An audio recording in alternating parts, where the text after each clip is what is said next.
Welcome back to the podcast. I'm your host, Jeremy Miller.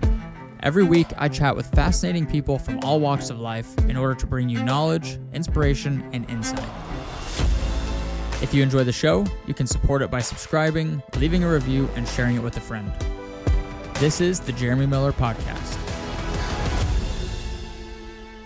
All right, Brian Livingston, welcome to the podcast, man. Really stoked to have you here today. Thanks, Jeremy. Happy to be here. Dude, so you're in town for the running event, right? It's an epic running week. Yes, the running event. This is our second time coming to this event. For me personally, I've been out on the road visiting our key partners. TRE is kind of like the meet in the middle, and then I go to the California International Marathon at the end of the week. So it's really an odyssey of running. Okay. Do you travel a lot for your work? Or are you I know you're based in Portland, but do you do most of your work there, or do you have to travel quite a bit? I get to travel. I'm a market lead. This is the name that Maurten has designated me. And so we're really the Swiss Army knives of Maurten. We're the face of the brand. So I do remote work at home where I'm really like working with our account partners. But what really fuels my fire is getting out and meeting people, and nothing beats a handshake, right? And talking to you. Yeah, dude, I'm glad to have you here. Great. I like the mindset of I get to travel. You don't have to travel. You get to. It's a reframing, right? And Right. I think, coming out of, years of a time where, we're kind of locked down, it creates this sense of languishing. This was a New York Times looked at this word called languishing, where, you're kind of just laying dormant, right? I don't even know what that word means. I've never heard that before. It's languid, right? You're not. It's not like you're not doing anything, but you're not really doing something. You're just kind of laying dormant, right? And I think it's time to start celebrating getting out again, right? And I think in terms of sport, where we live, it's really getting people to think beyond just participation and really breaking through and doing more. Thinking more, believing more, becoming more. Does Maurten do a lot of in-person events in terms of like group runs or like group events hosted by Maurten? Or is it more like coming to expos, coming to the running event, things like that? All of the above, right? We're a global brand, but I think the key to being a big brand is how do you appear small? And so Maurten starts as this big global brand, sponsoring, the top athletes, sponsoring the top races, Berlin, right? So we've got Kipchoge at Berlin and these 2-hour projects. That's how we got known, right?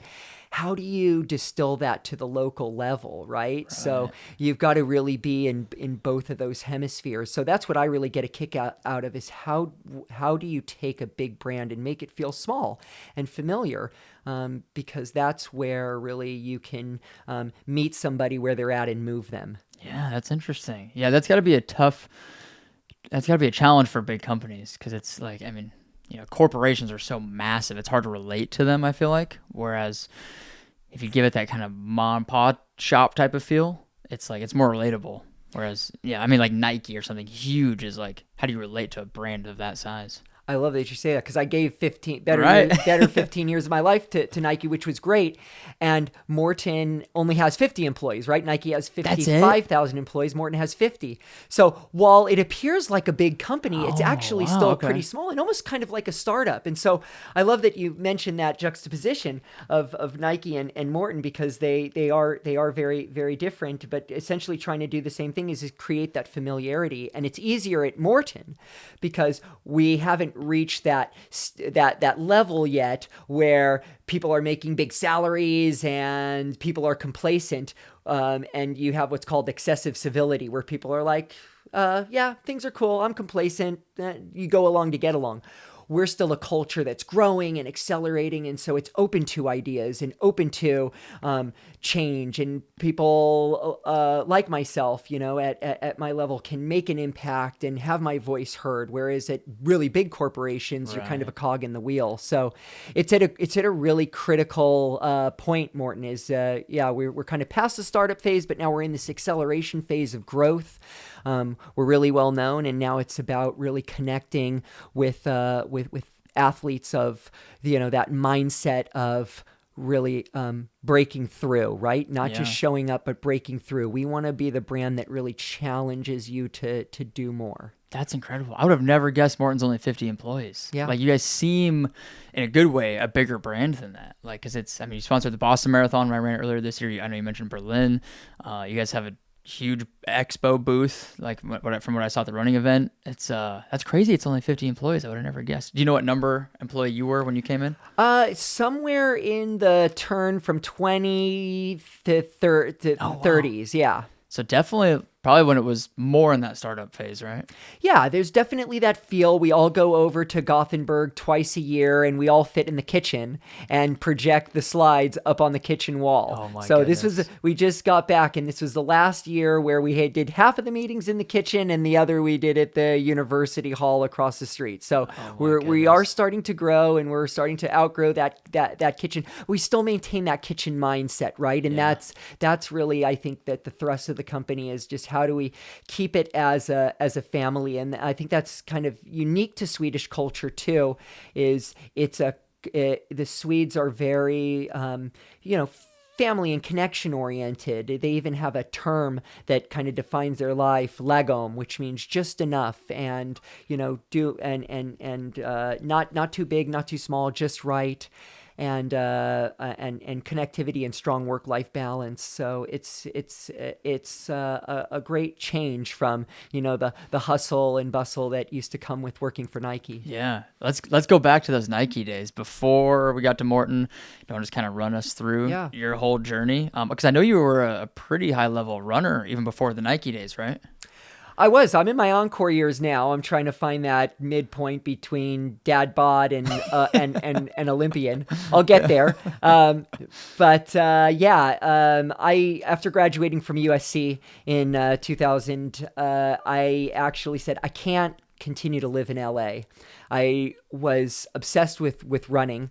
My hero at the time was Paul Tergat, who is the cross-country champion and 10K silver medalist in the Atlanta Olympics. And there was a great rivalry between Paul Tergat and Haile Gebrselassie. So these were the runners of my day. And so I wanted to be like them. And I remember reading about Paul Tergat in, funnily enough, GQ magazine.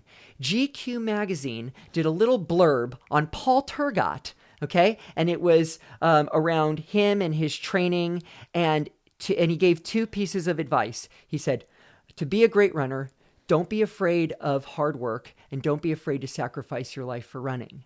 I love that. And that really resonated with me, Jeremy, and I said, I'm not going to be a great runner in LA. It's just not conducive to that environment. I need to be in an area where, one, I can run without traffic physically, but also figuratively too. So I had been lucky to do a year abroad when I was at USC in Australia. Oh, nice. And discovered Australia. You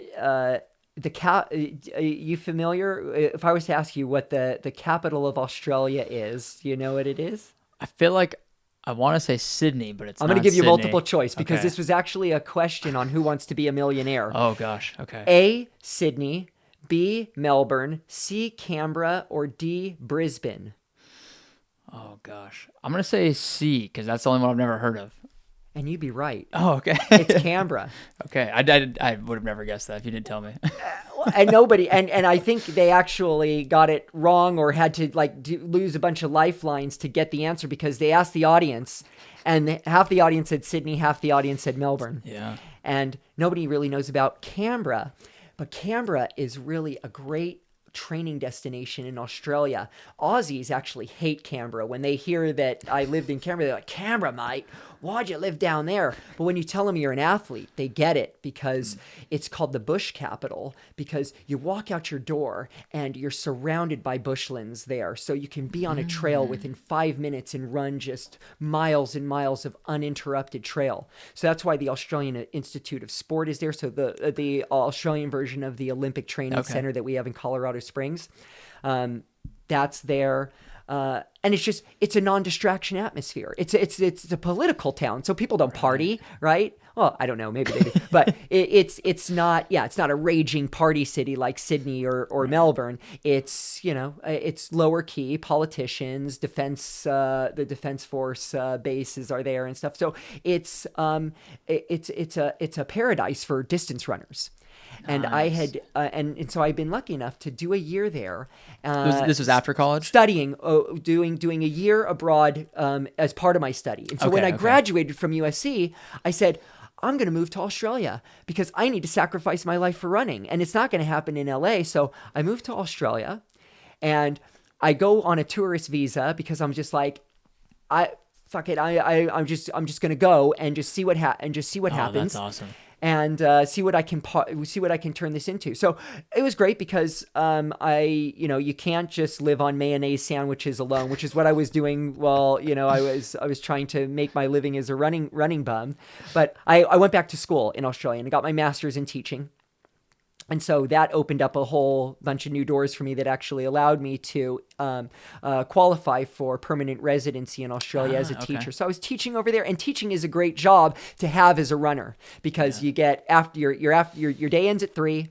You can train. You get paid holidays, throughout the year where you had 2 weeks 2-week stint in winter, long summer break. Yeah. What did you teach over there? Everything. Really? Yeah. So as a new teacher and trying to qualify for immigration status, I got hired by a very small private school because I couldn't be hired by public schools. You had to be private. That was part of the criteria, and so I got hired by a very small Christian school that made me head of the drama department, head of the English department. I did all the boys' PE. Oh, nice. Yeah, so that was great because that just allowed me to have balance my day, make some money, and live out my passion as a distance runner. And I was under the tutelage of a coach at the Australian Institute of Sport. And what's cool about that is they kind of turn you into a guinea pig because the Australian Institute of Sport is also a research center. Oh. And so they have all the athletes there doing all types of studies, lots of which are nutritional studies. So a lot of the information that we have today about carbohydrate limits and breaking those ceilings come from studies that I did back around the turn of the century with a very famous nutritionist over there, Louise Burke, who did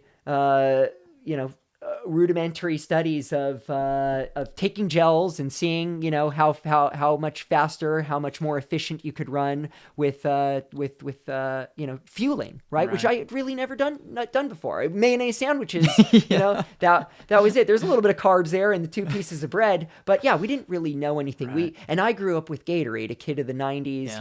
We drank Gatorade, and we depended on lunch to get us to practice. And so selfishly, I work for Maurten now, one to kind of relive those days, try to relive, have a new lease on life with knowing that those days are lost, and what could it be like if I properly fuel, but also altruistically, I want to make sure that the new generation doesn't make the same mistakes that I made. What years did you live in Australia when you were doing all this research? From 2001 to 2008. So I was actually there during September 11th, which was really bizarre.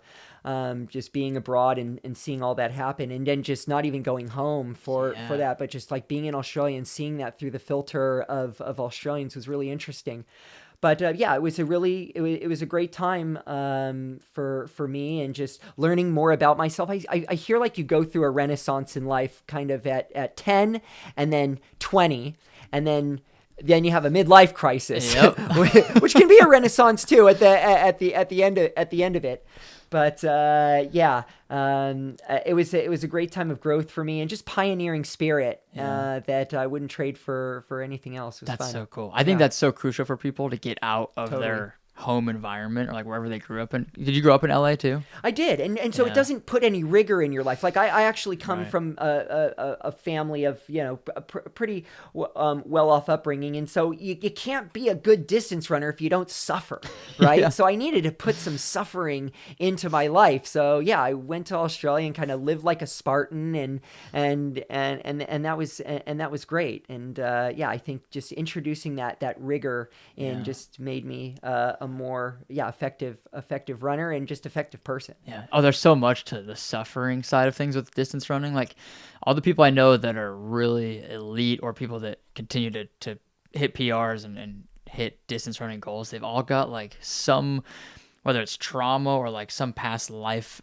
event or experience that I think they usually kind of lean on to get them through a lot of that stuff, which is so interesting. I know even like a lot of the Kenyan guys at the top of the world, like they grow up with like really hard childhoods and like they don't have cars. They have to run like miles to school, and being able to go through adversity, I think teaches you so much mental strength that then applies to distance running. Sure. And so let's reframe that as a positive, right? Because it's these things, this lack of facilities that makes them so hard. And I love that you mentioned Kenya, because I think the icing on the cake here that really solidified this insight around hardship happened to me when I went to Kenya in 2006. So kind of the end of my life in Australia. I was actually able to represent Australia at a race called the Greatest Race on Earth, which is a combination of marathons in Hong Kong, Nairobi, Delhi, and Singapore. Oh, wow. And so it's the combined times. It's you run on a team of 4, and so each person runs one marathon, and it's the fastest aggregate time that wins. So do they still do this? They might. I haven't checked, but I signed up for Nairobi. Oh, nice. Right. And because I was like, I want to go to Africa. I've been to Africa as a kid, but I wanted to go as a runner. And I had convinced the organizers of this race and the Australian committee on this. I said, hey, if I'm really going to do due diligence to running well at this race, I can't just fly into Nairobi for a day from Australia, right? Because the thought was, we fly you in on Friday, you run on Sunday, and you fly back on Monday. There's no way you're going to get over jet lag from Australia to Nairobi. It's a huge distance. So I said, look, can I go to Kenya for a month, train at altitude, and really like deliver a win, right? Like really do due diligence to this. And they let me do it. And it was awesome because this was a time where E10 was just kind of like a new frontier for Western distance runners. The Kenyans, it had always been their mecca. What is E10? You gotta explain that to me. E10 is a village in Kenya, high in the highlands outside of Nairobi. So farm country. So the Kalenjin people are the runners of Kenya. This is the tribe that Paul Turgat is from, and they have all the names of Lagat and Kip in their names. So Kiptum, Kiplagat, Kiptanui, all of these names that you hear come from the Kalenjin tribes. These are Kalenjin names. And they all live in E10. So you have this saturation of runners. You have this brain trust of all of these runners living up there. And I had the opportunity to go there at a time where, this was not known to a lot of Western runners. And the greatest insight was given to me by a guy, I don't remember his name, but it had Kip in it. And we're looking over the Rift Valley, with the cradle of civilization, right? Where life walked out of the Rift Valley, the first humans. And he says, Brian, in Kenya, there is no such thing as a fun run. We do not run for fun. There is road race. If you cannot break 28 minutes for 10K, you need to rethink your life. Oh my gosh. And just that struck the idea of sacrifice and the idea of putting everything on the line and just really hit home to me, and has always been kind of just a North Star to me in terms of thinking about running, so much that, I've taken other runners with me to Africa to not do a month-long training camp, but just go for 10 days so you can understand that insight and see these runners in action and what they go through and what that mentality is. And it helped me to contextualize the race that I ran, Nairobi Marathon. So it's not a fast race at all because it's at altitude and it's on cobblestones, and there's a wheelchair component to it, and wheelchair athletes are flying down hills. And I'm not these aren't the new types of wheelchairs with the 3 wheels. These are the ones with 2 wheels that you'd find in a hospital. And they're flying down hills, flying out of their wheelchairs into the street, people picking them back up, getting back on the wheelchair and go. Like, this is just mania. So yeah, suffice it to say, not the fastest race, but I start to come home strong at the end, and I'm running through and I'm running to the finish, and I start passing several Kenyan runners, and there's lots of people on the street cheering, but no applause as I start to come through. And I'm like, and I think if I had flown in for just a day, I would have been like, what the hell? Why is nobody cheering? But I understood why, right? Because me passing Kenyan runners that have given their lives to be at this race, I saw that as something very coveted and something that was, truly honorable. And I didn't take offense to that. And I understood why. And I've taken that mentality with me into my running life, into my family life, into just my coaching life. Just getting, I think that's the most important thing. There's a mindset piece to this. Performance is a metric, but it's also a mindset. Yeah. Oh, I think marathons are such a good metaphor for life. Like, the first 20 miles of a marathon are manageable usually, but it's those last 6 where you can have the best training, the best nutrition, the best everything, best weather.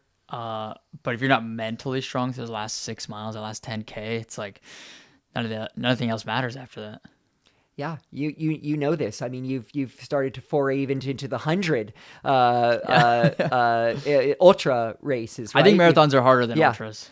Right? But it's about endurance, right? Right. It's endurance of the body. It's endurance of the mind. And so, it's great to be affiliated with companies. I've been lucky to be affiliated with companies like Nike and Maurten, where I get to be what I do, right? And I think that that's also key to being happy, is be what you are. Do what you are. Yeah, remember, I've heard you say that before. I think it was on the call we had a couple weeks ago. You said you really, when it came to like choosing your career path and figuring out what you want to do for work, you're like, I want my career to align with who I am as a person, not the other way around, which I feel like that's how most people kind of approach it, is the opposite of what you do. It's where people, they make their career their personality. It's like they, based on what their parents tell them or their friends or just wherever life takes them, they go and be a lawyer, and then being a lawyer is that's their whole personality. Whereas if you figure out who you are as a person, and then you let your career align with that, that's such a more pure way of going about it, I feel like. Well, it's not work at that point. Right, exactly. So, yeah. Love it. But on that, from the Kenya piece, Kiptum was a goat farmer or something, right? All these guys are farmers. So Kip Really? it's a term of like you're of something. So like your Kiptum is like the son of Tum, or Lagat. Kip Lagat is the son of Lagat, and they're all farmers. It's farm culture, and so they're mobile, right? And so this is also a huge thing, is that they're always moving. And, it's very different from us who are, we sit for work. Yeah. They move for work. So they just have a natural buoyancy that translates into their running, and reminds you of watching kids run, because they're so effortless, and they have such a natural geometry that we lose when we sit down and work. But when you're picking up water, or you're tilling with a hoe, or you're throwing hay bales into a barn, right? These natural types of movements, of multi-directional movements, just work out all of those joints and ligaments and just give you this natural leverage that allows them to run with this effortlessness. As much as, we say running is just one foot in front of the other, we say that as a way to democratize running, and I get it. We want to open up the aperture to allow as many people into running as we can, and that's great. I love that.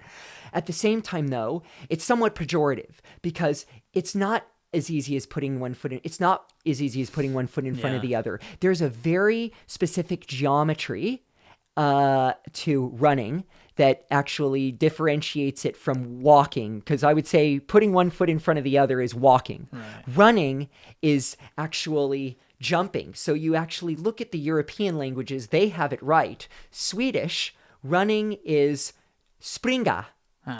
Spring. Okay. You hear spring. Yeah. Norwegian, loping. German, laufing, leaping, right? These European cultures understand that running is actually a concatenation of jumps, right? Running is jumping, and it's this ability to actually put together your 3 leverage points of your ankle, your knee, and your hip into a spring. Collapsing those 3 into a short lever and then extending it into a long lever is this idea called triple extension, where you're able to store energy and release energy. And it sounds complicated, but when you look at it, you know it. You can see it. There's a very different look to how a Kenyan runs because they actually look like they're springing off the ground. They're not landing. They're actually springing. Yeah. And the analogy that I like to use is like a pinball machine, right? Where, you know when you hit a great pinball shot because the ball spins all the way around and goes through every little nook and cranny, right? But you got to hit that. You got to hit the pinball right on the sweet spot of the fin, and that releases the whole kinetic chain, right? So for running, it's being able to hit right on the midfoot, right? And be able to flex your ankle, flex your knee, and flex your hip and just light up that whole kinetic chain that makes it this natural bounce that just happens, right? You don't have to force it, right? You just, when you hit a great pinball shot, it's not about hitting it hard, pressing the button hard. It's just about hitting it right. Right? So it's about landing perfectly and setting off this kinetic chain that allows you to fly. And this is what the Kenyans have mastered. And again, like this is what I take people to Kenya and Ethiopia to just learn see these drills happen and understand it's not just getting out of your door for a run. Actually dedicate yourself to do 5 minutes of these drills. It'll send you into your run feeling so much more ballistic and buoyant. Oh, I love that. I love how passionate you are about this too. Like I can tell, I just feel the energy that you give out of like, not just nutrition, but just running and this kind of stuff in general. It's so cool to see. Well, totally. And a lot of this stuff too was like, I was seen as kind of like a crazy person when I used to do these drills before like 5Ks and 10Ks when I moved back to LA. I had all of this knowledge from traveling, being in Australia, traveling in Kenya, seeing these runners, and I would do, 30 minutes of these drills, A skips, B skips, C skips. You've seen these drills. Yeah. Well, because now you go on Instagram and all of these are being shared. So now it's actually pretty common. Like people have started to recognize that this is very important piece of the run. But back when I was doing it, they were like, who is this crazy guy looking like the Sprocket, looking like an episode of Sprockets, which like was a SNL skit of like bouncing around up and down. Right. But it makes sense, right? It's running is a movement skill. And I think for me, I love that we're bringing people into running, but I think we've got to be able to really empower runners, right? Get them to get a runner to understand the geometry of running, the forward lean and giving yourself to the ground and sacrificing yourself, right? So we sacrifice ourselves kind of in that physical way, but also that mental way. You have to like lean forward and kind of give yourself to the ground so you're able to hit right under your center line of body weight to be able to run. We're kind of tentative in putting the foot out in front of us, which creates a braking force. Yep. Whereas really you have to surrender and you have to literally fall forward and let yourself go to let yourself happen. Yeah. I got my running form analyzed. I'm sure you've done that several times, and I learned so much from that. Surprisingly, they said my form was like generally good, but even like there's just so many small little tweaks you can make here or there. That's like over the course of a marathon, that, that 1% little change in your gait that could be minutes off of a marathon. If you stack a bunch of those on top of each other, it's like, that's huge gains you can make, just not even from like a fitness standpoint, but just your mechanics, it's so cool. Yeah. You're doing 20,000 jumps instead of 50,000 jumps, right? That's so cool. What was your all-time, well, actually, before we go into that, so after you lived in Kenya, you did the marathon there. Where did you go from there? Did you continue running and pursuing that passion of were you a professional runner at that point? Like, what would you? Semi-professional. Okay. I mean, every runner wants to call themselves a professional runner, right? Yeah, I was sponsored by a shoe brand, and no, I always picture myself in a heroic light of being like a sponsored athlete, full tier. But no, I was, I worked full time as a teacher. I got out of teaching and actually got affiliated with Nike Retail actually in Australia for the kind of latter part of my years in Australia. So I moved from Canberra ultimately to the Gold Coast of Australia. And if you know about the Gold Coast, it's the exact opposite of Canberra. It's the beach, it's the Sheilas, it's the shrimp on the barbie, it's all of those things. So I got best of both worlds ultimately. That's awesome. So yeah, I actually ended up becoming Queensland champion. So Queensland is the state where the Gold Coast is.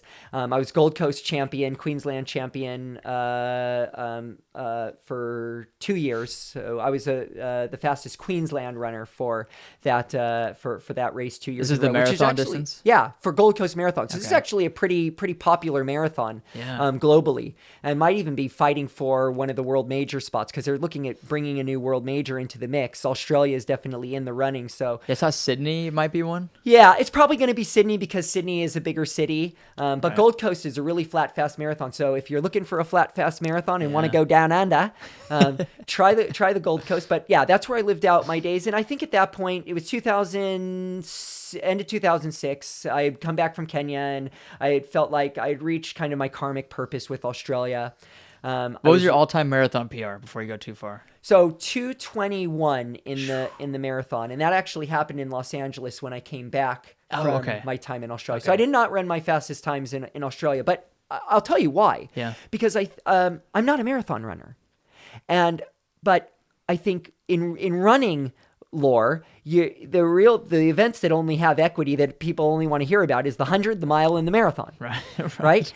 I was a very effective I rate myself as a good 5K, 10K, and half marathoner, but nobody cares about those events. So I had good personal bests in the 5K, 10K, and marathon, but in half, but since nobody cares about those, you naturally have to move up to the marathon, to get trips to places and get people to talk about you and all that kind of stuff. But I think to be an effective marathoner, you actually have to be a really good 1,500, 3K, 5K, 10K runner because, again, it's getting efficient with your geometries and your foot contact time at these shorter events so that ultimately you become more efficient and economical in the longer events, right?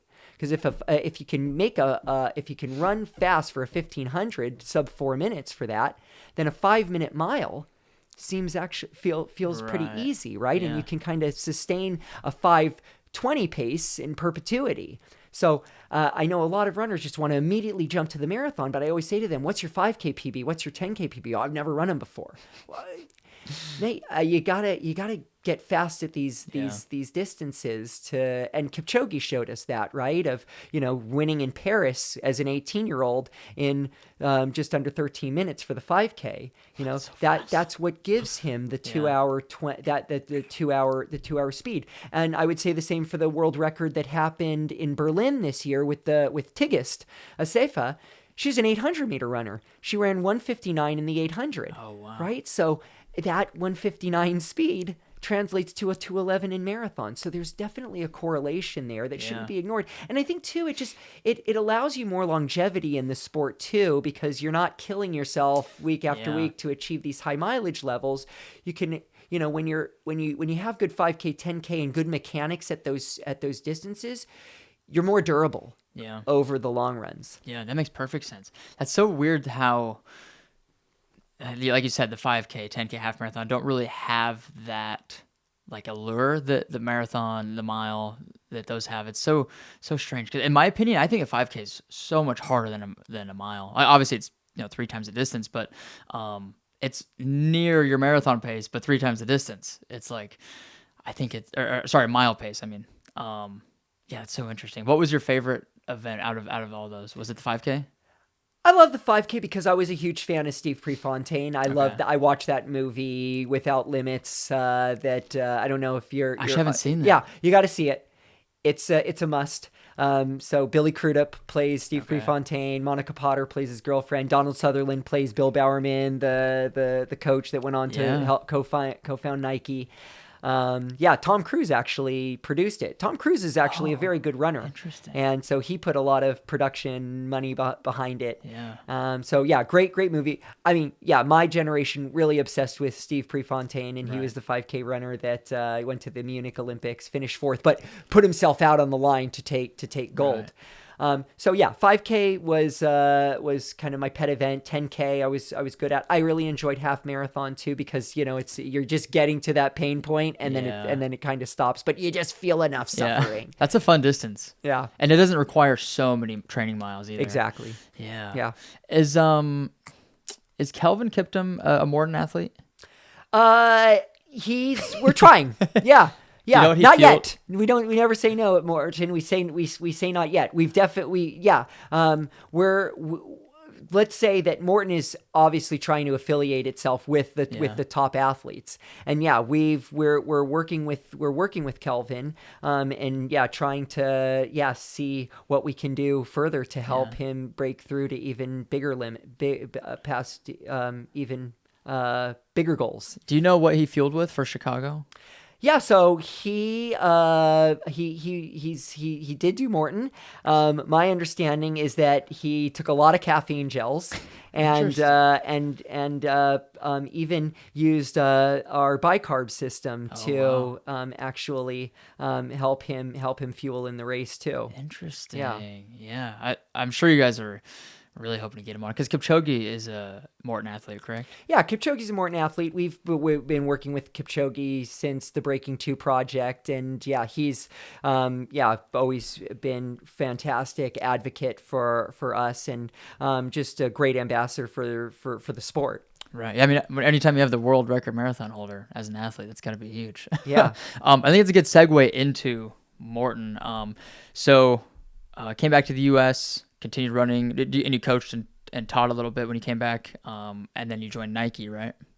I did. So I had been working for Nike in Australia, and then was able to parlay that into a Nike job in Los Angeles, and ultimately that then brought me up to Portland as well, where I live today. So I did 15 years of Nike, some of that in Australia, some of that in LA, and then some of that in Portland. And what was your main role with Nike for those 15 years? I mean, I was a Swiss Army knife there too, but I'm as you've kind of heard us talk, I'm somebody that's very big on premium experiences. So I was involved in retail experiences primarily, physically at first. So working in stores and working to deliver great experiences for customers. Because shopping, as I said, shopping for footwear is not as easy as just size 9, please. Right? There's you had your gait analyzed, right? And so there's so many pieces to it, but how do you simplify it, right? And how do you meet somebody where they're at with the level of knowledge that they're at and not overcomplicate it? And that's a challenge, right? Because the performance space can be intimidating. And so how do you make it really digestible? And that was really my role, to create physical experiences at retail that allow a customer to understand, like, how should a shoe fit? How should a shoe feel?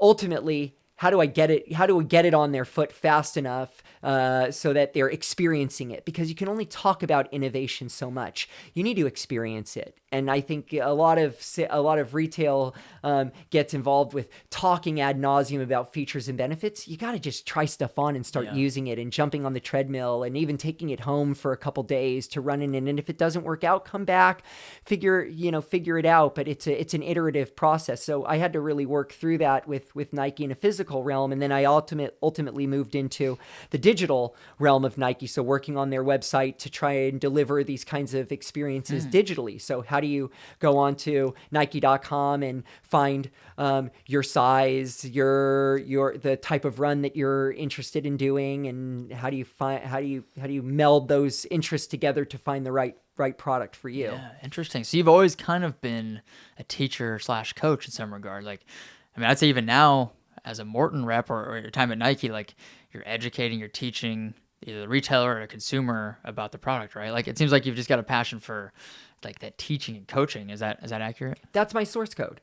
I'm an athlete, a teacher, and a coach. I love that. So you were at Nike for 15 years, and then where did you go after Nike? Or what sparked that transition from Nike? Sure. So Nike, like Australia, outlived its karmic purpose for me. I got sent a sign when my wife, actually, who also works for Nike, got the opportunity to go to Berlin for a territory role for Nike, to work at the Berlin office. Yeah. I was not offered a position, and you know what? I said, that's okay. It's time to leave Nike and just kind of take some time to rediscover myself, go through another renaissance, right? So I think you have jobs in your life, you have careers in your life, but then you have callings as well, right? So I needed some time to find my calling. And so this was an opportunity to go to Berlin and as we said, get out of the comfort zone, go to another place, see how others live. Yeah. And I was unemployed for the first 6 months of living in Berlin, which was challenging, but not in any way a negative, because it allowed me again to explore what my passions are in teaching. So I actually got a job in teaching. Oh, nice. At a German private school, what they call Gymnasium. So this is like a private school where kids are really like academically focused, sport focused. So I was the sport teacher. The Germans are very literal. So we call it PE, right? Physical education, and it's kind of all encompassing. The Germans are, no, it's Sport. Yeah, we do sport. Awesome. So yeah, your accents are so good. Mr. By the way. Livingston, are we doing sport today? Yes, we're doing sport. Did you have to learn German? Or sorry, did you get to learn German? Did I get yes, ein bisschen. Yes. So there's only a couple phrases you need to learn in German to get by, and they are genau, which is exactly, natürlich, of course, and stimmt, I agree. Yeah. Yeah. That's amazing. And yeah. So I'd like to say I learned a little bit more than that, but no, it's great because I got to discover my calling again. I loved teaching. I was able to take that teaching credential that had kind of been dormant from my years in Australia and reinvigorate it. So the German authorities were actually able to like reinstitute my teaching credential. So I mean, if I want to teach again, I've got a valid credential. That's awesome. Credential again. Dang, yeah, Germany is such a cool place. We visited a little bit over a year ago. That's definitely one of my favorite places I've been. Where'd you go? We were in Munich, and then we spent a few days in the Black Forest. I think it's like Baden-Baden. Yeah. That area, like the southwest of Germany. Germany's so cool. We spent a few days in Switzerland and Austria too, but Germany, like the Germans at first seem so kind of standoffish and a little cold, but then once you start talking to them, they're so nice. They are. They're coconuts. Hard on the outside, soft on the inside. They're thinkers too. Yeah. And I appreciate that about the Germans because they're very thoughtful, and very, very intentional.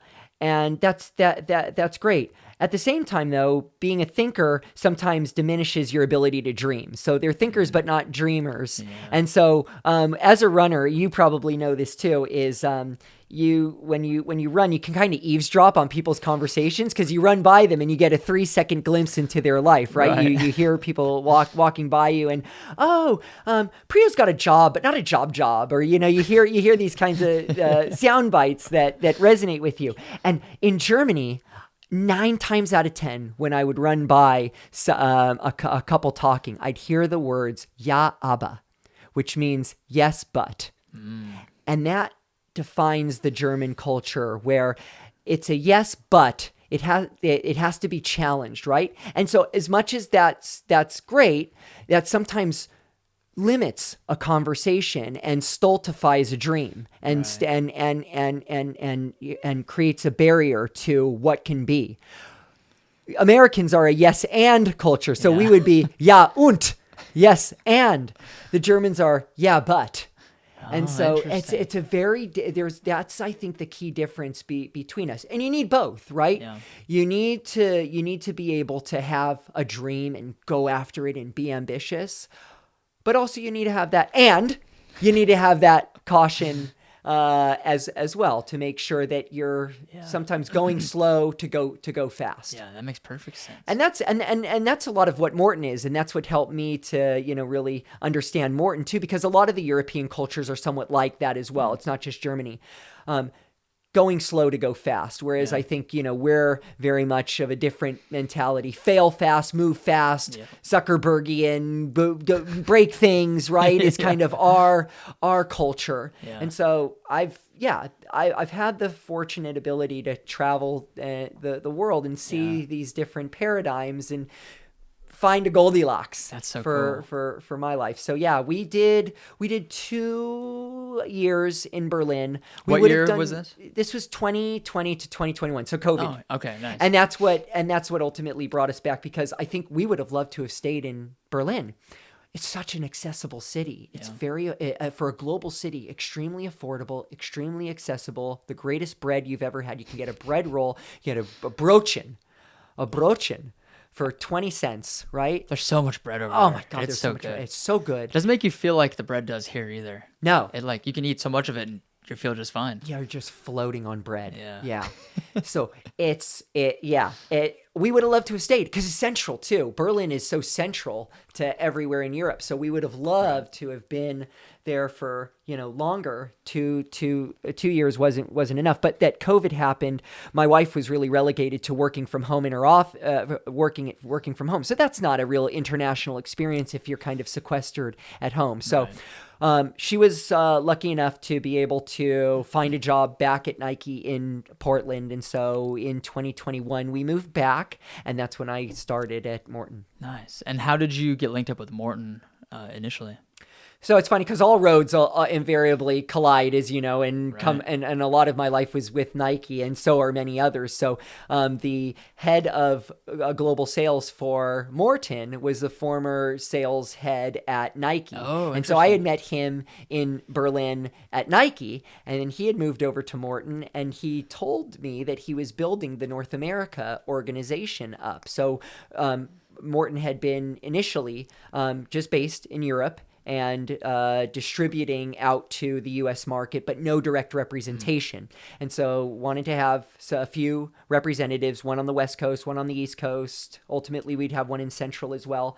But to start working with our retailers that we were distributing to really start moving the needle with Maurten as a brand. So I serendipitously was able to reconnect on that front and become the West Territory market lead. So I see everything from Hawaii to Texas. Oh, wow.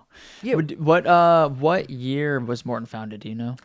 So 2015, 16. Okay. You can kind of think about it at the time of like the Breaking 2 project with Eliud Kipchoge. That's kind of like how we came into the world, how we were kind of born. We've been around prior to that, but that's where we kind of got our name established. And the Breaking 2 project, was that the one where he ended up doing it in, was that Valencia? No, so that was actually Vienna?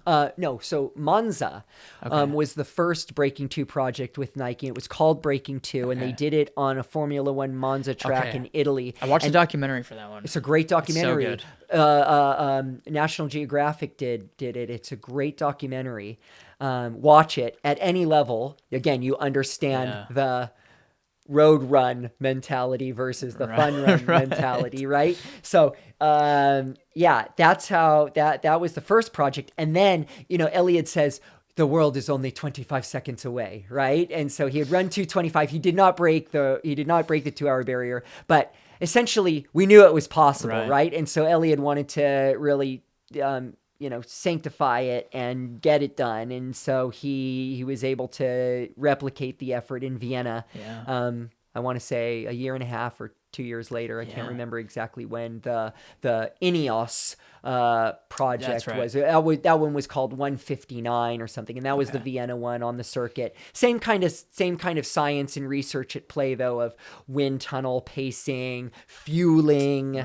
Right. So he's been a Maurten athlete basically since the Breaking 2 project. Exactly. Interesting. Yeah. And this was something where like he really became a natural advocate for us because he saw that it worked. Right. And that's what I love about Maurten is that, we're not a product focused company. We're a problem focused company. And we solved the problem. Right. How do you get somebody to burn carbohydrates at a very high rate without gastrointestinal distress, right? And we had cracked this code, found this holy grail with our hydrogel, right? Oh, there it is. There it is. I'm actually... You're always stocked up. I'm always stocked up. Who wore it better? If you're watching this, I'm holding the Gel 100, Caf 100 caffeine, which is white, and I've got a white jacket on. So it's one of those Instagrams, who wore it better. Yeah. But here, I need... You got to get over your 330-itis, so I'm going to give you a gel there.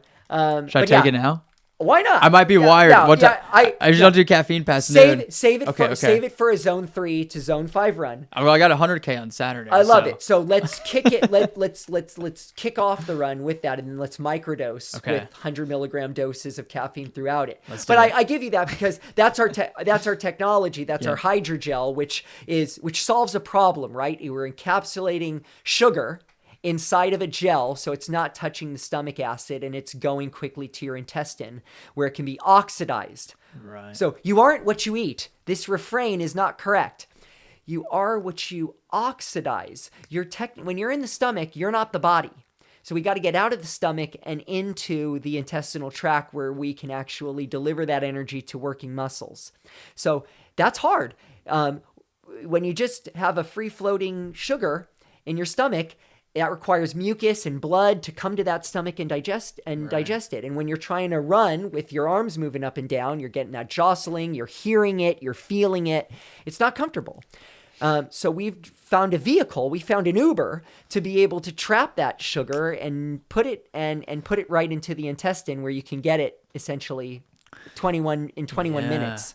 That's definitely something I want to talk about is the timing. I was talking to Dominic the other day, Dominic Schlueter from The Running Effect, and he said, definitely talk to Brian about this because the Maurten timing, it's like 21 minutes, like you just said, for your body to be able to process it and utilize it, as opposed to whatever the alternative is. It takes an hour. It's like double the time or triple the time, right?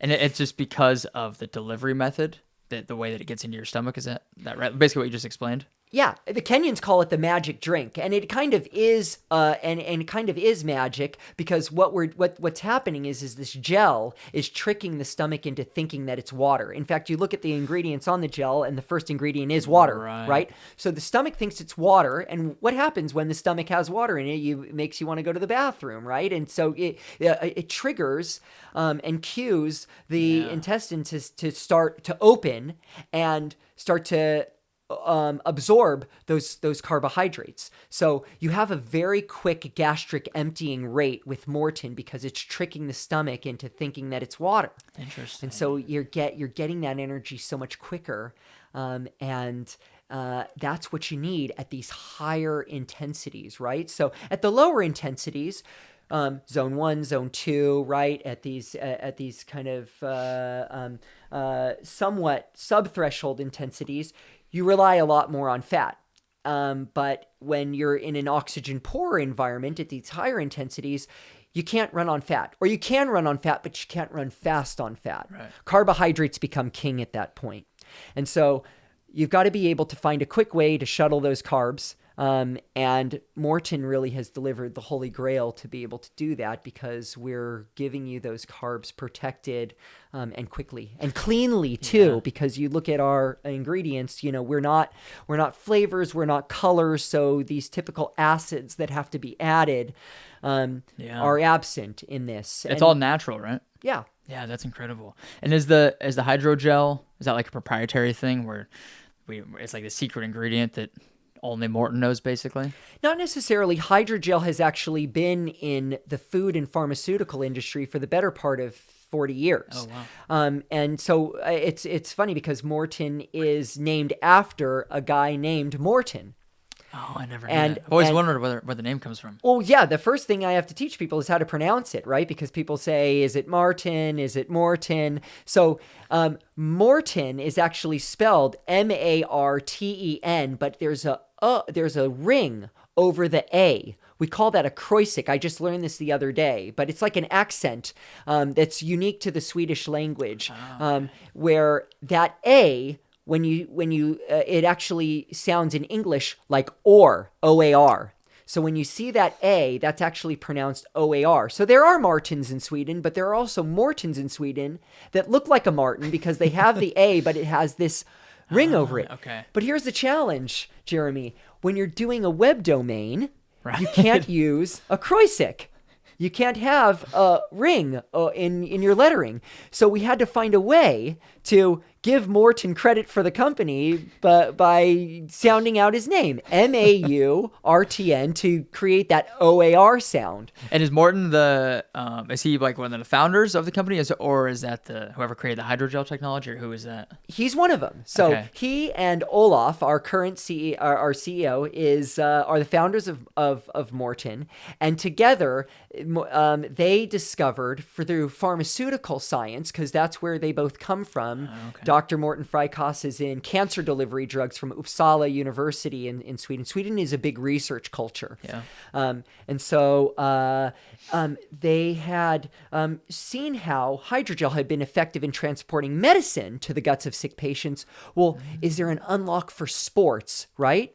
And can we leverage hydrogel and patent hydrogel as a sports technology? So that's where the proprietariness is in terms of using it in the sports hemisphere. Because, yeah, as I said, we want to be able to have it fast. We want to be able to have it clean. And the funny story is that Dr. Maurten goes to the dentist one day, and the dentist says to him, "You're an endurance athlete, aren't you?" And he says, "Yeah, how did you know?" He says, "You got horrible teeth. You got tons of cavities." From years of drinking and consuming sugary gels right, and sugary drinks. And he said, there's got to be a better way to deliver sugar that doesn't touch the teeth and doesn't touch the stomach. My dentist asked me that same thing like 3 months ago. Right? Yeah. What's with your teeth? The IOC, right, the International Olympic Committee, actually identifies oral health as one of the biggest problems for athletes worldwide. They don't have the dental care that we have in a lot of other nations. And a lot of these athletes struggle with all kinds of dental issues that have knock-on effects to all kinds of inflammation throughout the body.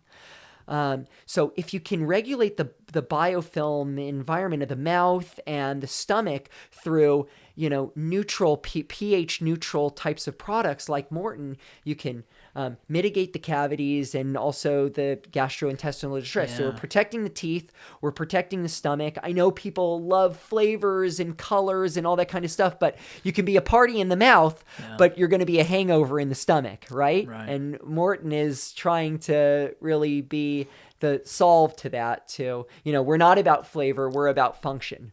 Yeah, I think that's the priority. It should be the priority. I think, unfortunately, a lot of supplement brands and nutrition products prioritize flavor and like the experience rather than the actual outcome or the performance aspect, which is unfortunate. But that's what makes you guys stand out even more.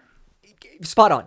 Because that gives us a lane to be able to uniquely live in and deliver a win, right? So Maurten's not a fuel for everybody. We get that people want flavors and and colors. Where that's not where we want to play. We want to be unapologetic about function over flavor.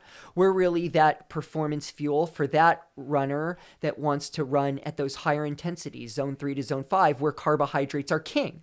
Right? And we need to be unapologetic about that. Maurten doesn't just deliver a performance product, but also a vision of what it means to be an athlete. Right. We really want to encourage runners to break out and break through, right? And so competition, it shouldn't be a negative term and thought of as an intimidating thing. When we actually break down the etymology of an athlete, of what an athlete is, right? An athlete is from Greek, compete, lon, for prize, compete for prize. So an athlete competes for a prize. And what's compete? when you break down compete, it's with, and patere, aim with. So this idea of aiming with somebody to make yourself better, to go for a prize. There shouldn't be anything wrong with that, right? And so I want performance, it's sometimes thought of as kind of only for the elites, right? And I'm not an athlete, right? And that I don't want to be thought of in that way. It's elitist, right? I think we need to come back to a really rudimentary understanding of what an athlete is and what it means to compete. It's just about challenging yourself to be better than you were the day before. And that's where Maurten really wants to be. It wants to be a fuel that's, taking that participatory mindset and changing it into a competitive mindset. I love that. I have to tell athletes that I coach, I gotta remind them of that. I have to remind myself of that even sometimes. It's like, I'm not running Olympic trials times. I'm not, winning a marathon, at least not for the foreseeable future, but I'm still doing a marathon. I'm still running, 10, 15 hours a week, and people I'm coaching are still doing these long events. But even though you're not like running those times, you're still competing with yourself. You're still like, your body's still going through the same thing. It just might take you a little bit longer, or the outcome's gonna be a little bit different, but you're still going through the same process, which I think is an important thing to know. Totally. Yeah. And you compete with yourself, and be frank with me. You compete with other people too. A little bit, yeah. Yeah. You see you see somebody coming up into your view, and you get a sniff of them, you want to pass them. Of course. Yeah. You want to crush that mom in the stroller when you run past her, right? Yep. Yeah. But be unapologetic about that. That's great, okay, Yeah. Because the other side of this too is running is also a meditation. So Paula Radcliffe, who was the former world record holder for women, she gave a great quote too, that not every run needs to be a benchmark to something bigger and better. There's beauty in just a run. And so I love that too. But I think, again, for me, like there's a piece of that running, but for me, I think what really makes running special is the competitive aspect of it, challenging yourself to really sacrifice. Right? It's not the fun run road race. Yeah. And I love that, even with Maurten's marketing and like your approach, like how you've explained how, yes, it's like for high performing people who are like really pushing, zone 3, zone 4, zone 5 heart rate. But you don't have to be an elite athlete to do that. You don't have to be, top of the leaderboards. It's just like, you can be a regular person. I like to call us, like, people like myself, lifeletes. We're just like regular people. But again, we're still doing the same thing, still pushing our bodies. And so that's why something like Maurten is like, yes, it can be utilized by the top athletes in the world, but also you can be a regular person like me and still utilize it. Yeah, and don't fault yourself. You're not regular, right? You're I think effort is relative, right? Your zone 3 is different to my zone 3, different to my wife's zone 3, but it's still zone 3, right? So Maurten unapologetically wants to serve that athlete that wants to go to zone 3, and that's different and relative to everybody else. So we're not the fuel for zone 1, zone 2, right? We're the fuel for zone 3 to zone 5. That's where we live, and we know that everyone can be in that space. It's dependent on you. It's relative. So is the drink mix basically a powdered form of the hydrogel, or what's the difference, or what are the different use cases for the drink mix as opposed to the gel? You nailed it. The drink mix is essentially synonymous with the gel. The gel is the shortcut of the drink mix. The drink mix turns into gel in your stomach. So we actually have this video that we share where you actually see the drink mix interacting with stomach acid, and immediately it becomes this gel. Yeah. And so, a lot of this is a learning curve for a lot of our customers, because they think our drink mix is like just another Scratch or Gatorade or something like that. They don't understand that it's actually the gel, because they'll say, "Oh, I love your gel, but I don't really know what the drink mix is and don't really know if I need that." Well, it is gel. But I think the better question is, what's the use case for drink mix over gel? Because we know that a lot of runners don't have the luxury to put a bottle out on their run, or can collect one off an elite table in a marathon. So they can really only carry gels. So for these runners, we think about drink mix as a pre and post way to fuel, to get your carb stores topped up before that run, after that run. So I'll give you a scenario. So my long run in the morning, it takes me about 30 minutes to drive out to it. So I'll have a normal breakfast, and always lead with food, right? So we're not robots. I don't get up in the morning and start hammering gels like Kiptum. Yeah. You know, hey, works for him. There might be an insight there, but I like real food, right? Yeah. So I like to have a bagel. I like to have some oatmeal, but I'll do that like 3 hours before. Well, I'll give my baby I have a daughter, and I'll give her bottle, and I'll spend a little bit of time in the morning, reading, and I like to have a normal breakfast. But that's 3 hours beforehand, right? So I'm letting that digest. I'm going to the bathroom 3 times, and so by the time I get in my car, though, I've had that good baseline of carbohydrate, but it's really then about kind of topping yourself up, and kind of priming yourself. So on the ride in the car, I'll fill my bottle with the Drink Mix 160 or 320 to give myself carbs just to sip on, to kind of just stimulate that carbohydrate kind of burn cycle, so that when I get to the long run, I'm kind of feeling Jonesy, right? Because I've been consuming, a monosaccharide sugar, right? So I'm kind of jonesing. I'll take actually a gel right before my long run in the caffeinated version to really jumpstart the engine. Yeah. And then maybe I've just drinking half of the bottle. And then when I get back from the run, I'm pretty depleted on my carbs. I fueled well, and there's probably a little bit left over from the gels I've been taking, but nothing better than to just sip on drink mix coming home in the car, so that when I get home, I'm not hangry. I'm kind of level-headed. I'm hydrated as well.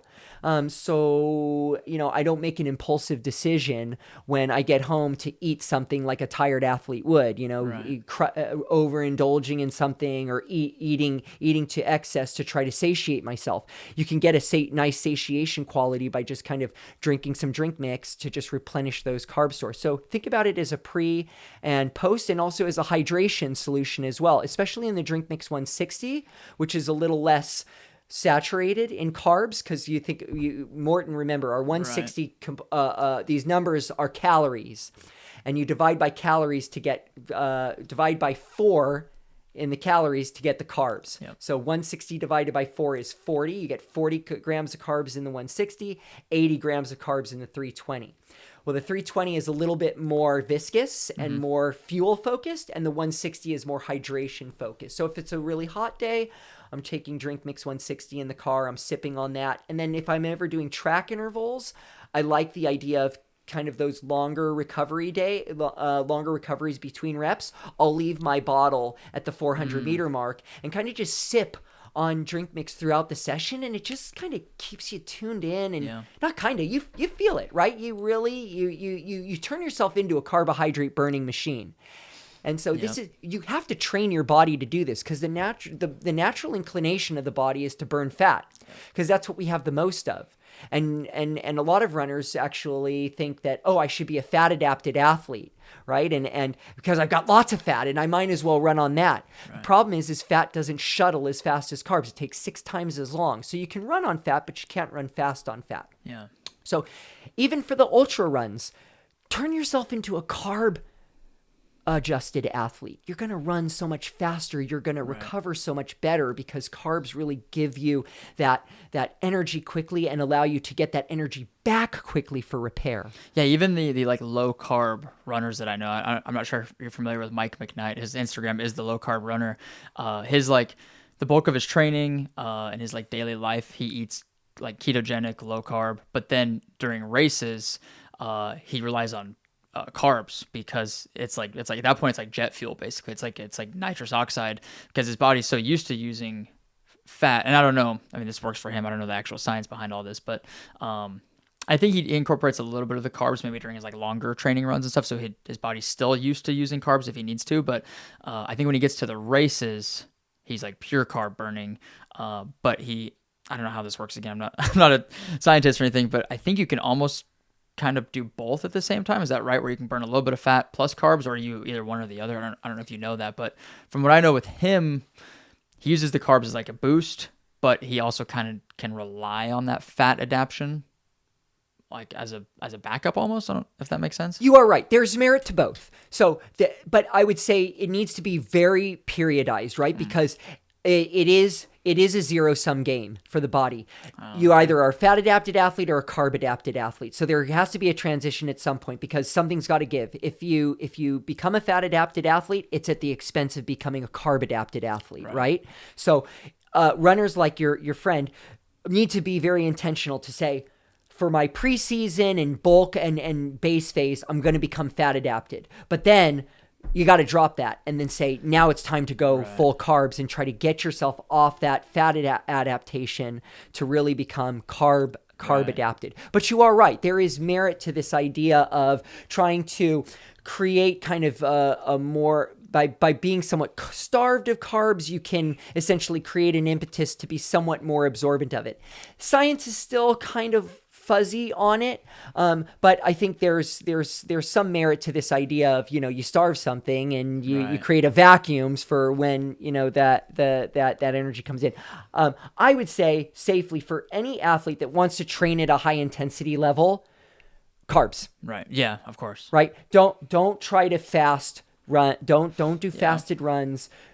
Really dedicate yourself to learning how to digest carbs, and you're gonna burn them, right? You're gonna burn them more effectively, because I think people are gun shy to be like, oh, whatever I don't burn turns into fat and all that. But if you're making a commitment to train at these intensities and really be in these zone 3 to zone 5 zones, 2 to 3 times a week, you need to be a carb adapted athlete. And again, Maurten's not, this is not for everybody, right? There are some athletes that don't want to be at those intensities and they just want to go out and run like Paula Radcliffe that said, to not have a bigger, better benchmark to anything. And a run is just, kind of my 30 minutes a day of meditation. That doesn't require fueling. We don't want that to require fueling. I don't want to tell runners to make a sale to say, take a gel for your 45-minute run in zone 1, zone 2, when, you're utilizing fat. So those carbs, they will get stored and ultimately, if they're not used, they will turn into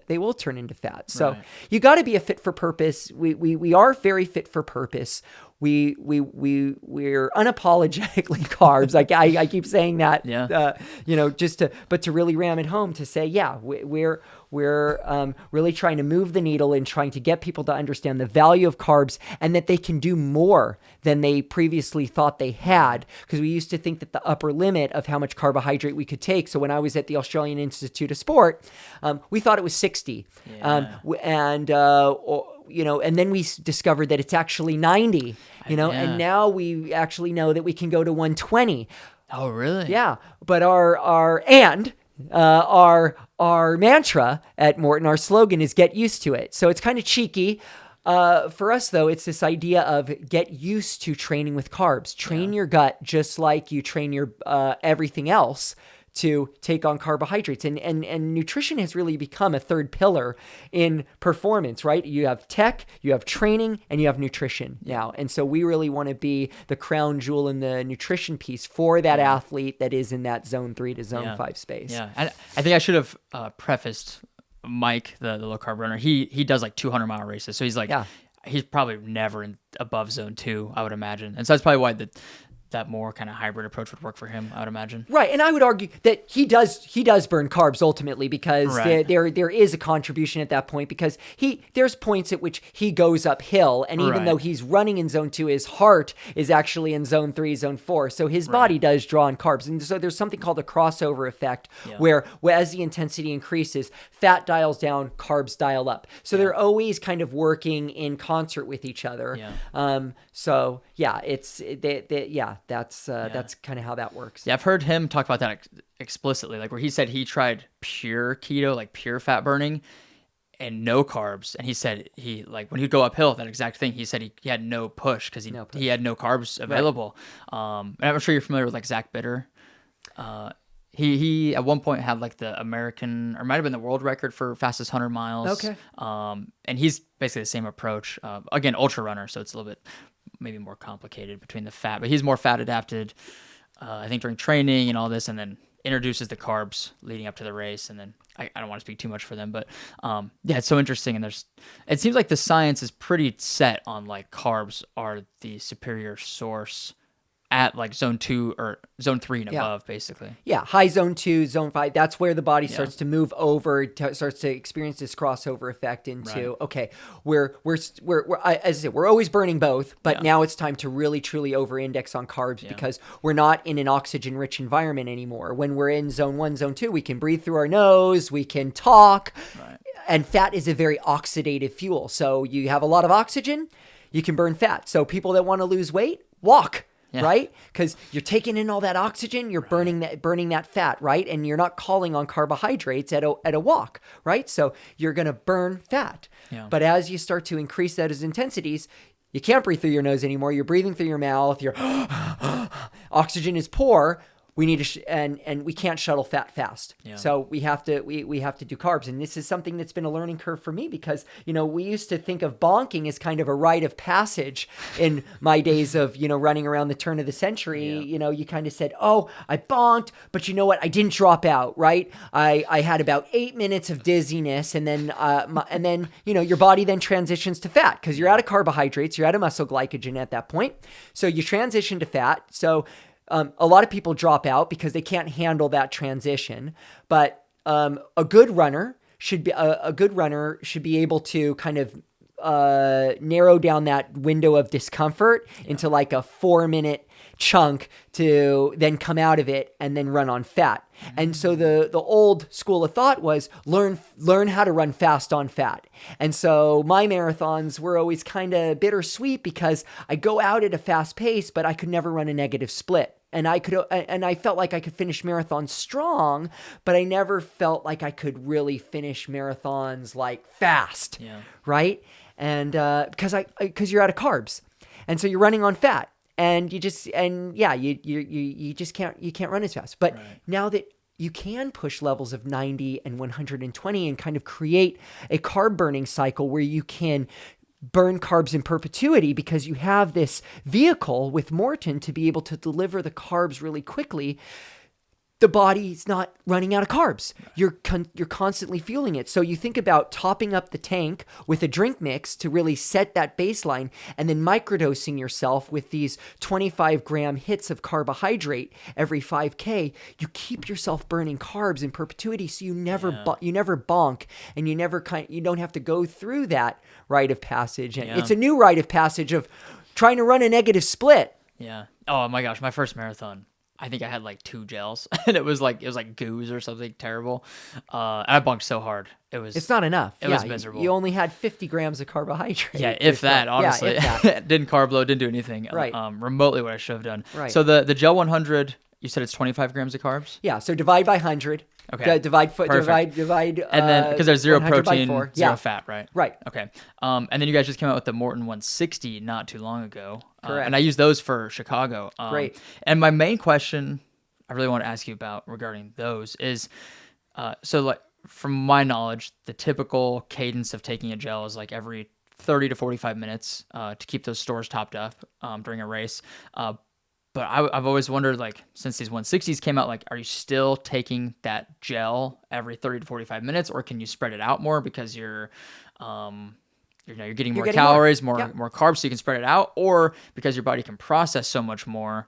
Should you still take them at that same cadence because you're still able to process that extra that you're getting? Love it. It's both, right? Okay. It's both. So the athlete that is used to it, that can take on more, should take on more. Okay. And so the Gel 160 is designed for that athlete that needs to take on more. So the ultra runner that's often self-supported now can take on more gels now can take on more carbohydrates per hour without having to carry 16 gels. They can carry 8 gels, right? And then also, and then for other runners, you can space it out as well to where you don't need to maybe take it every 5K. You can take 1 gel every 8K. So I'll give you an example. So Boston, for me, I didn't do Bi-Carb. Everyone was like, are you doing Bi-Carb at Boston? And I said, no, you know what? I'm doing, that wasn't my breakthrough at Boston. Gel 160 was actually, for me, my game changer at Boston. Because were they out yet to the public? They were not. They were not, but I had them. Perks of the job. Yeah, perks of the job. And so being able to have a gel 160, lots more carbs at the start of a race, when you're feeling great and your stomach is still really in like a really good spot, being able to take on lots of carbs at the early part of your race is crucial. So my recommendation for the marathoner that wants to do gel 160, take that at the start of the race, because you can actually process all of those carbs pretty quickly and pretty efficiently. And that really sets you up for success for the whole race, because then I would find that sometimes I get really frenetic in the marathon where it's like, where's my gel every 5K? Where's my gel every 5K? Because I know I'm running low. But knowing that I took the gel 160, I was like, I'm good. Yeah. I had one gel fall out of my arm sleeve and I'm like, it's okay. I had the gel 160. I essentially almost had 2 gels. So it's okay. I'm going to be all right if I don't, take a gel every 5K. So it's a nice insurance mechanism. And I found that was really the game changer for me, because I just felt really smooth and comfortable. So I would encourage runners to think about that the same way. Is you want to eat when you're feeling good, and then when you're not feeling good, you should still take on a gel. Do the smaller gel 100s that are easier to take on. You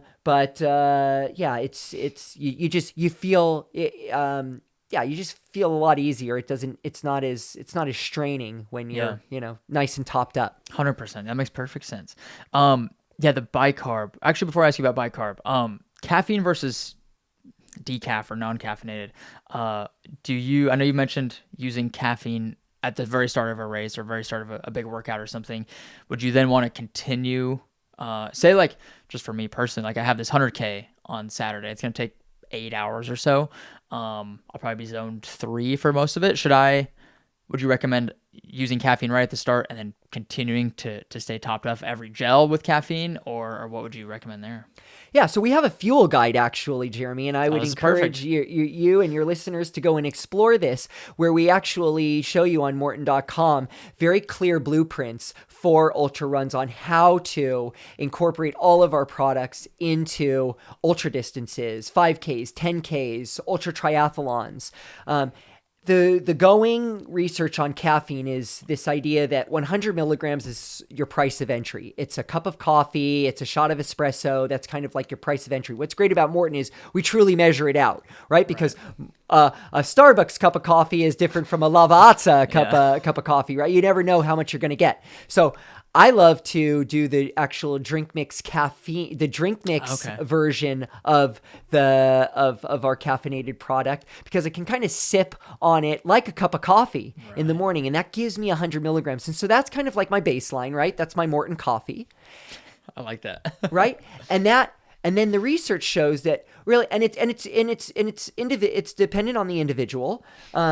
But for those that have good tolerances for caffeine, really 200, 300 milligrams is really what is required to effectively suppress melatonin and reduce perceived rate of exertion. So I find like 300 is sort of my sweet spot. And so for my long run of like a 30K long run that I would do, I will typically alternate between regular gels and caffeinated gels. So that calf gel will come at 10K and 20K. Okay. Right? That makes perfect sense. Yeah. So, and then right beforehand, I will have a caffeinated gel, as I said, right before the start, because that really jumpstarts the engine. So, and similar corollary to this is once you're committed to caffeine, you're kind of, you got to stay committed. You got to stay on it, right? Because you can crash off caffeine as well. So if you are a caffeine drinker, best thing to do is to find a way to microdose your caffeine levels in this format that I was talking about and following the fuel guide to understand how you can sustain a caffeine buzz in perpetuity. And without I think then there becomes a limit. Over 300, it starts to get dicey and can make you feel bloated and dizzy and, stuff like that. So I think there is a limit, but I think, try to, depending on your tolerance levels, get to those higher levels, because that's where you can really feel a breakthrough. Caffeine definitely has shown, these performance enhancement in regard to fatigue reduction. Yeah, I think it goes to show how important the mindset is too, because caffeine obviously is, from my knowledge, it's just the mental benefits. Because I know I've heard that it can increase your heart rate maybe a little bit, but the mental benefits will outweigh that, like the 2 BPM or whatever it increases your heart rate by. Yeah, it is. It's reducing that perceived rate of exertion, which, as we know in the endurance events, is really key. And it's a good segue to talk about Bi-Carb too, because we know that Bi-Carb is primarily designed for athletes in the anaerobic space, right? To give them a buffering agent to buffer the muscle acidity that comes with these zone 5 anaerobic intensities that last, a minute or so, in the 1500, the 800 in terms of running. But there's also the idea that the body doesn't like an acidic environment, full stop. So the more you can mitigate the amount of muscle acidity, even if it's just at a very low level, you can reduce perceived rate of exertion, right? So we do see while we don't have the science to back it, we do see definitely use cases for ultra runs where this can be taken kind of in a similar microdose capacity to allow runners to kind of have this very good baseline of feeling like they can push at any time they want to. So a Kilian Jornet can push up a hill, or he's actually testified to it being very effective on a downhill, where at the end of nearing 100 miles, you're so shot mentally that running down a hill can be extremely dangerous, because you trip on a rock, you take one false step, because you're so like loopy at that point. It's so easy to make a false step. You go head over heels. So the ability to actually reduce that exertion and make you feel really dialed in and tuned in can allow you to really run more effectively to that 100-mile mark, actually finish fast, finish strong, not finish looking like a zombie. Yeah. So it's a journey for us to understand how we can see Bi-Carb coming to life in both those spaces. The anaerobic space, it's clear there's a benefit there.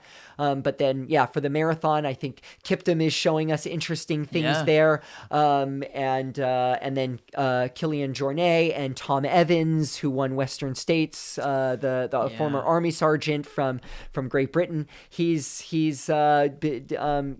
just absolute beast, and was able to win Western States, and he was doing Bi-Carb and testifying to this idea of having it kind of like as his baseline of feeling like, I feel good at my zone 2, zone 3, and if I need to go to a higher zone, like I can push. Whereas what we were talking about earlier, people feel like they can't push those higher levels. So being able to kind of like have that ace up the sleeve to say, I don't feel really fatigued. And if I want to close a gap and outrun somebody, I think Tom, spoke to this idea of, I'm going to use Bi-Carb very intentionally for like a 10-minute stint to do my breakaway and make that like my strategy to use Bi-Carb to break away so that my competition never sees me again. And then I can kind of sit pretty the rest of the race. So interesting.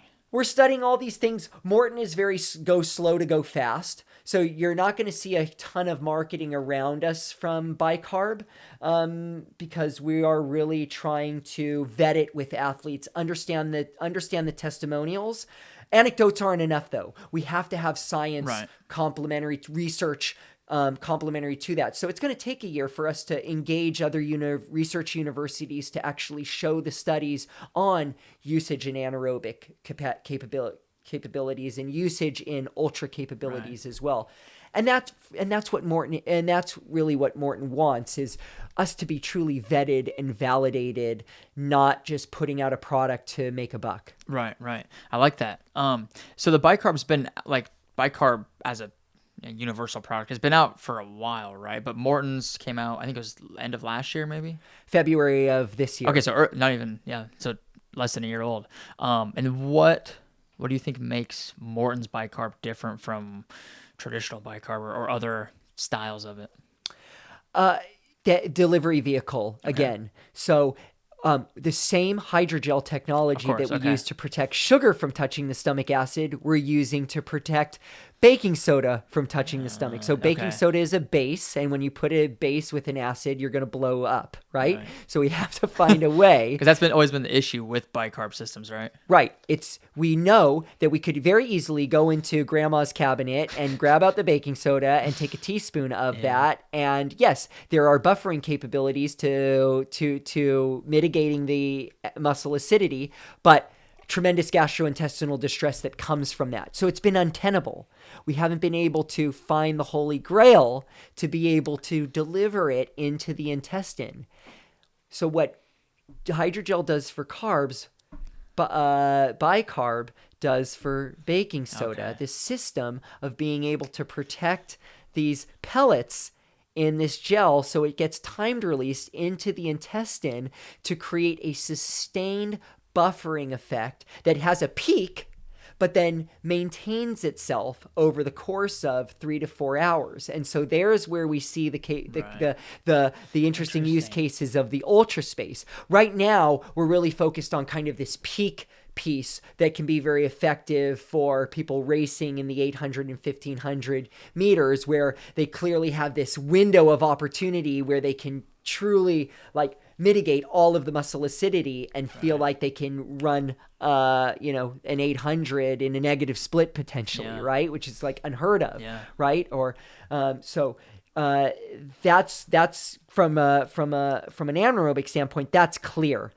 The other piece to it, though, is what about using bicarb in training, though, for the everyday runner that is, say, training for 5Ks, 10Ks, and marathons and has one intensity session every week where they're going to an anaerobic space. As I told you, Jeremy, I think the faster you are, the more economic you are. Yeah. So even as an ultra runner, Jeremy, at one point in the week, you need to get out and do 200-meter intervals, 10, 15, 20 of them at 35-second pace. You need to be able to do that. If you're able to do that, I think you're going to ultimately be a more effective ultra runner. Right.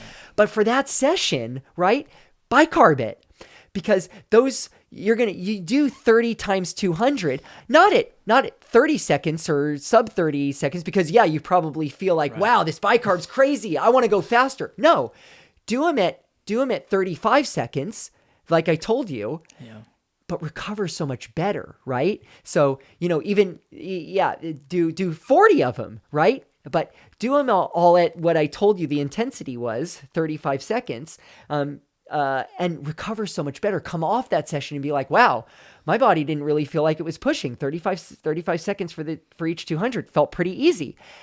Tomorrow, I've got a 2-hour long run planned. I can actually do some of that long run in zone 2, zone 3 effort. That doesn't have to be a zone 1 run, whereas typically a lot of athletes are crushed after a hard intensity session of 30 times 200. They can't come back and run a steady run the next day. So being able to have bicarb as kind of this weapon in your arsenal to act as a recovery agent can be very effective. Yeah, and I've never taken the bicarb, so I've seen videos or pictures of it. So it's basically, like you said, those little pellets, essentially baking soda. Yep. And then you mix it in with a spoon, right? And then you eat it almost like cereal, I guess. But, like soup. Yeah, but instead of the milk, it's like the hydrogel, essentially, right? Spot on. Okay, that's perfect. Yeah, so you got this hydrogel soup of bicarbonate that's not touching the stomach. It's going into the intestine on this time release. And we actually give you an application when you buy bicarb that shows you when to take it, how to consume it with food to help to shepherd it along, and when it's going to peak and when it's going to give you that sustained process over the course of 3 hours. And it comes in a box of 4 with the intention of that's a month's supply. So think about one hard session a week, bicarb that really hard session, and then on the fourth week you race. Yeah. So that's like our Bible of performance. On the 4th week he raced, right? So train with it for 3 weeks, hardest session, 4th week, race with it. I like that. Yeah, I haven't done a lot of speed work because I trained for Chicago, did the marathon, obviously weekly speed work, the big marathon workouts and stuff, and then transitioning to the 100K. Haven't done a ton of speed work. I'll do like a light fartlek session in the middle of the week, but I definitely can feel This is my first time doing a 100K at like this distance, and I was kind of experimenting with just really focusing on that zone 2 training.